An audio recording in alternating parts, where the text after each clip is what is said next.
Simple ಅಷ್ಟೇ ಸ್ಪೈಸಿಯಾಗಿ chicken biryani ಮಾಡೋದು ತೋರಿಸ್ಕೊಡ್ತಾ ಇದ್ದೀನಿ. ಬಿರಿಯಾನಿ ನೋಡ್ತಾ ಇದ್ದರೆ ಗೊತ್ತಾಗ್ತಿರ್ಬೋದಲ್ವ ಎಷ್ಟು ಸ್ಪೈಸಿಯಾಗಿ ಕಾಣ್ತಿದೆ ಅಂತ. ಕಲ್ಲರು ನೋಡಿ ಎಷ್ಟು ಚೆನ್ನಾಗಿ ಬಂದಿದೆ ಅಂತ. ಬನ್ನಿ ಹೇಗೆ ಮಾಡೋದು ಅಂತ ನೋಡ್ಕೊಳ್ಳೋಣ. ಮೊದಲು ಮಸಾಲೆ ರೆಡಿ ಮಾಡ್ಕೊಳ್ಳೋಣ. ಚಿಕ್ಕ ಮಿಕ್ಸಿ ಜಾರಲ್ಲಿ 2 ಇಂಚಷ್ಟು ಶುಂಠಿ ಮತ್ತು 2 ಗಡ್ಡೆಯಷ್ಟು ಬೆಳ್ಳುಳ್ಳಿನ ಹಾಕ್ಕೊಳ್ತಾ ಇದ್ದೀನಿ. ಹಾಗೆಯೇ ಅರ್ಧ ಟೀ ಸ್ಪೂನಷ್ಟು ಮೆಣಸು ಹಾಕ್ಕೊಳ್ತಾ ಇದ್ದೀನಿ. 2 ಇಂಚಷ್ಟು ಚಕ್ಕೆ, ಹಾಗೆಯೇ 7ರಿಂದ 8 ಲವಂಗನ ಸೇರಿಸ್ಕೊಳ್ತಾ ಇದ್ದೀನಿ. ನಂತರ ಖಾರಕ್ಕೆ 5 ಹಸಿಮೆಣಸಿನ್ಕಾಯಿ, ನಾನು ಖಾರದ ಪುಡಿ ಹಾಕ್ತಿದ್ದೀನಿ. ಮೆಣಸಿನ್ಕಾಯಿ ಕಡಿಮೆ ಹಾಕ್ತಾ ಇದ್ದೀನಿ. ಹಾಗೆ 1 ಹಿಡಿಯಷ್ಟು ಕೊತ್ತಂಬರಿ ಸೊಪ್ಪು ಮತ್ತು 1 ಹಿಡಿಯಷ್ಟು ಪುದೀನ ಸೊಪ್ಪನ್ನು ಹಾಕ್ಕೊಳ್ತಾ ಇದ್ದೀನಿ. ನೋಡಿ, ಇದರಲ್ಲಿ ಸ್ವಲ್ಪ ನೀರು ಹಾಕ್ಕೊಂಡು ತರ್ತರಿಯಾಗಿ ನಾವು ರುಬ್ಕೊಂಡ್ರೆ ಸಾಕು. ತುಂಬ ಮೆತ್ತಗೆ ರುಬ್ಬೋ ಅವಶ್ಯಕತೆ ಇಲ್ಲ. ನಾನು ತೋರಿಸ್ತೀನಿ ನಿಮಗೆ. ಒಂದು ಸ್ವಲ್ಪ ತರ್ತರಿಯಾಗಿ ನೋಡಿ ಈ ರೀತಿ ರುಬ್ಬಿಟ್ಕೊಂಡ್ರೆ ಸಾಕಾಗುತ್ತೆ. ನೋಡಿದ್ರಲ್ಲ? ಓಕೆ, ಈಗ ಇದನ್ನು ಸೈಡಲ್ಲಿ ಇಟ್ಕೊಂಡು ಅಕ್ಕಿ ನೆನೆಸಿಟ್ಕೊಳ್ಳೋಣ. ಒಂದು ಬೌಲಲ್ಲಿ 1 ಗ್ಲಾಸಷ್ಟು ರೈಸನ್ನು ಹಾಕ್ಬಿಟ್ಟು 2ರಿಂದ 3 ಸಲ ತೊಳೆದು ಒಂದು 20 ನಿಮಿಷನಾದರೂ ನೆನೆಸಿಟ್ಕೊಳ್ತೀನಿ. ಹಾಗೆ ಅರ್ಧ KGಯಷ್ಟು ಚಿಕನ್ ಸ್ಕಿನ್ ಔಟ್ ತೊಗೊಂಡಿದ್ದೀನಿ. ಹಾಗೆಯೇ ಸ್ವಲ್ಪ ದೊಡ್ಡ ಸೈಜಲ್ಲೇ ನಾನು ಕಟ್ ಮಾಡಿಸಿ ತೊಗೊಂಡಿದ್ದೀನಿ. ಅರ್ಧ KG ಇದೆ.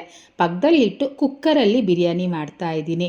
ಒಂದು 5 ಸ್ಪೂನಷ್ಟು ಎಣ್ಣೆ ಮತ್ತು 1 ಸ್ಪೂನಷ್ಟು ತುಪ್ಪನೂ ಹಾಕ್ಕೊಳ್ತಾ ಇದ್ದೀನಿ. ಬೆಣ್ಣೆ ಹಾಕ್ಕೊಳ್ತೀನಿ ಅಂದರೂ ಹಾಕ್ಕೋಬೋದು. ನಂತರ ಬಿರಿಯಾನಿ ಸ್ಪೈಸಸ್ ಅಂದರೆ ಬಿರಿಯಾನಿ ಎಲೆ, ಮರಾಠಿ ಮೊಗ್ಗು, ಏಲಕ್ಕಿ, ಚಕ್ರ, ಕಸೂರಿ ಮೇಥಿ, ಹಾಗೆ 2 ಈರುಳ್ಳಿ ಒಟ್ಟಿಗೆ ಹಾಕ್ಬಿಟ್ಟು ಚೆನ್ನಾಗಿ ಘಮ ಬರೋವರೆಗೂ ಫ್ರೈ ಮಾಡಬೇಕು. ಅಂದರೆ ಆ ಬಿರಿಯಾನಿ ಸ್ಪೈಸಸ್ ಎಲ್ಲ ಘಮ ಬರುತ್ತೆ. ಅಲ್ಲಿವರೆಗೂ ನೀಟಾಗಿ ಫ್ರೈ ಮಾಡಿಕೊಂಡು 2 ಟೊಮೊಟೊ ದೊಡ್ಡ ಸೈಜಿಂದು ಕಟ್ ಮಾಡಿ ಹಾಕ್ತಾಯಿದ್ದೀನಿ. ಅಂದರೆ ನಮಗೆ ಬಿರಿಯಾನಿ ಸ್ವಲ್ಪ ಸ್ಪೈಸಿಯಾಗಿ ಗ್ರೇವಿ ಟೈಪಲ್ಲಿ ಬೇಕು ಅಂದರೆ ಟೊಮೊಟೊ ಸ್ವಲ್ಪ ಹೆಚ್ಚಿಗೆ ಹಾಕಬೇಕಾಗುತ್ತೆ. ಈ ಟೊಮೊಟೊ ಮೆತ್ತಗೆ ಆಗ್ತಾ ಇದ್ದ ಹಾಗೇ ನಾನು ಚಿಕನ್ನು ಸೇರಿಸ್ತಾ ಇದ್ದೀನಿ. ಅಂದರೆ ಒಟ್ಟೊಟ್ಟಿಗೆ ನಾವು ಬೇಗ ಮಾಡ್ಕೋಬೋದು. ಹಾಗೆ ಹೊಂದ್ಕೊಳ್ಳುತ್ತೆ ಚೆನ್ನಾಗಿ. ಆ ಟೊಮೊಟೊ ಫ್ಲೇವರು ಚಿಕನ್ಗೆ ಹೊಂದ್ಕೊಂಡ್ರೆ ಗ್ರೇವಿ ಟೈಪಲ್ಲಿ ತುಂಬ ಚೆನ್ನಾಗಿ ಬರುತ್ತೆ. ನೋಡಿ, ಈಗ ಈ ಚಿಕನ್ನಲ್ಲಿರೋವಂಥ ಸ್ಮೆಲ್ ಪೂರ್ತಿ ಹೊಟ್ಟೋಗಬೇಕು. ಮತ್ತು ಚಿಕನ್ ತೊಳೆದಿರ್ತೀವಲ್ವ, ಆ ನೀರೆಲ್ಲ ಬಿಟ್ಕೊಂಡು ಮತ್ತೆ ಡ್ರೈ ಆಗೋವರೆಗೂ ಚೆನ್ನಾಗಿ ಒಂದು 3 ಅಥವಾ 4 ನಿಮಿಷನಾದರೂ ಫ್ರೈ ಮಾಡಬೇಕು. ನೋಡಿ, ನಾನು ತೋರಿಸ್ತಾ ಇದ್ದೀನಲ್ವ, ಈ ರೀತಿ ಮಿಕ್ಸ್ ಮಾಡ್ಕೊಳ್ತಾ ಫ್ರೈ ಮಾಡಿದ್ರೆ ಈ ಚಿಕನ್ ಪೀಸಸ್ಸು ಮೆತ್ತಗೆ ಈ ಥರ ಆಗುತ್ತೆ. ಈಗ ನಾವು ರುಬ್ಬಿಟ್ಟಿರೋವಂಥ ಮಸಾಲ ಪೇಸ್ಟನ್ನು ಸೇರಿಸ್ಕೊಳ್ಳೋಣ. ಹಾಗೆಯೇ ಖಾರಕ್ಕೆ ನಾನು 1 ಟೀ ಸ್ಪೂನ್ ಅಚ್ಚ ಖಾರದ ಪುಡಿ ಹಾಕ್ತಾಯಿದ್ದೀನಿ. ನೋಡಿ, ಇದು ಮನೇಲಿ ಮಾಡಿರೋ ಅಂಥ ಖಾರದ ಪುಡಿ. ಖಾರ ಹೆಚ್ಚಿಗೆ ಇದೆ, ಅದರಿಂದ ಇಷ್ಟು ಹಾಕ್ತಿದ್ದೀನಿ. ಅಂಗಡಿ ಖಾರದ ಪುಡಿ ಆದರೆ 1.5 ಟೀ ಸ್ಪೂನ್ ಹಾಕ್ಕೊಳ್ಳಿ. ಹಾಗೆ 1 ಟೀ ಸ್ಪೂನ್ ಧನಿಯಾ ಪುಡಿ ಮತ್ತು 1/4 ಟೀ ಸ್ಪೂನಷ್ಟು ಅರಿಶಿನ, ಅರ್ಧ ಟೀ ಸ್ಪೂನಷ್ಟು ಗರಂ ಮಸಾಲ. ನೋಡಿ, ಗರಂ ಮಸಾಲ ನಾವು ಬಿರಿಯಾನಿ ಸ್ಪೈಸಸ್ ಎಲ್ಲ ಹಾಕಿದ್ದೀವಲ್ವ, ಅದರಿಂದ ಹಾಕಿಲ್ಲ ಅಂದರೂ ತೊಂದರೆ ಇಲ್ಲ. ಅಥವಾ ನೀವು ಬಿರಿಯಾನಿ ಮಸಾಲ ಪೌಡರ್ ಬೇಕು ಅಂದರೂ ಹಾಕ್ಕೋಬೋದು. ಈಗ ಇದನ್ನು ಅಷ್ಟೇ ಚೆನ್ನಾಗಿ ಮಿಕ್ಸ್ ಮಾಡ್ಕೊಳ್ತಾ ಮತ್ತೆ ಒಂದು 2-3 ನಿಮಿಷನಾದರೂ ಫ್ರೈ ಮಾಡ್ಕೊಳ್ಳಿ.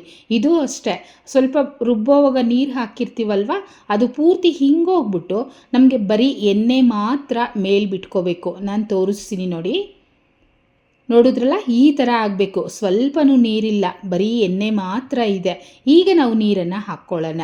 1 ಗ್ಲಾಸ್ ರೈಸ್ಗೆ ನಾನು 2 ಗ್ಲಾಸು, ಅಂದರೆ ಒಂದು ಸ್ವಲ್ಪ ಮೆತ್ತಗೆ ಗ್ರೇವಿ ಥರ ಮಾಡ್ತಾಯಿದ್ದೀನಿ ಬಿರಿಯಾನಿ, ಅದರಿಂದ 2 ಗ್ಲಾಸು. ನಿಮಗೆ ಬಿಡಿ ಬಿಡಿಯಾಗಿ ಬೇಕು ಅಂದರೆ 1.5 ಗ್ಲಾಸ್ ಹಾಕ್ಕೊಳ್ಳಿ. ಹಾಗೆ ರುಚಿಗೆ ತಕ್ಕಷ್ಟು ಉಪ್ಪನ್ನು ಹಾಕ್ಬಿಟ್ಟು ಮತ್ತೊಂದು ಸಲ ಮಿಕ್ಸ್ ಮಾಡಿ 1 ಅಥವಾ 2 ಕುದಿ ಬರೋವರೆಗೂ ಚೆನ್ನಾಗಿ ಕುದಿಸ್ಕೊಳ್ಳೋಣ. ನೋಡಿ, ಈ ಥರ ಕುದೀತಾ ಇದೆ. ಈಗ ನೆನೆಸಿಟ್ಟಿರೋ ಅಂಥ ರೈಸನ್ನು ಹಾಕ್ಬಿಟ್ಟು ನಿಧಾನಕ್ಕೆ ಮಿಕ್ಸ್ ಮಾಡ್ಕೊಳ್ತೀನಿ. ರೈಸ್ ನೆನೆಸಿಟ್ಟಿದ್ದೀವಲ್ವ, ಒಡೆಯೋ ಚಾನ್ಸಸ್ ಇರುತ್ತೆ. ನಿಧಾನಕ್ಕೆ ಮಿಕ್ಸ್ ಮಾಡ್ಕೊಳ್ಳಿ. ಟೈಮ್ ಇತ್ತು ಅಂದರೆ ನೀವು ಹೀಗೇ ಒಂದು ಪ್ಲೇಟನ್ನು ಮುಚ್ಚಿಟ್ಟು ಹಾಗೆ ಬೇಯಿಸ್ಕೋಬೋದು. ಟೈಮ್ ಇಲ್ಲ ಅಂದರೆ ಮಾತ್ರ ಕುಕ್ಕರ್ ಲಿಡ್ಡನ್ನು ಕ್ಲೋಸ್ ಮಾಡಿ 2 ವಿಸಿಲ್ ಕರೆಕ್ಟಾಗಿ ಕೂಗಿಸ್ಕೊಳ್ಳಿ.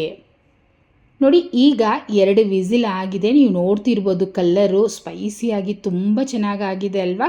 ಹಾಗೆ ಬಿರಿಯಾನಿನೂ ಅಷ್ಟೇ ಒಂದು ಸ್ವಲ್ಪ ಮೆತ್ತಗೆ ಮಲ್ಲಿಗೆ ಹೂವು ಥರ ಸೂಪರಾಗಿ ರೆಡಿಯಾಗಿದೆ. ಈ ಥರ ಮಾಡಿಕೊಂಡ್ರೆ ನಮಗೆ ಸೈಡ್ ಡಿಶೇ ಬೇಕಾಗೋದಿಲ್ಲ. ಬಿಸಿ ಬಿಸಿಯಾಗಿ ಹಾಗೆ ತಿನ್ಬೋದು.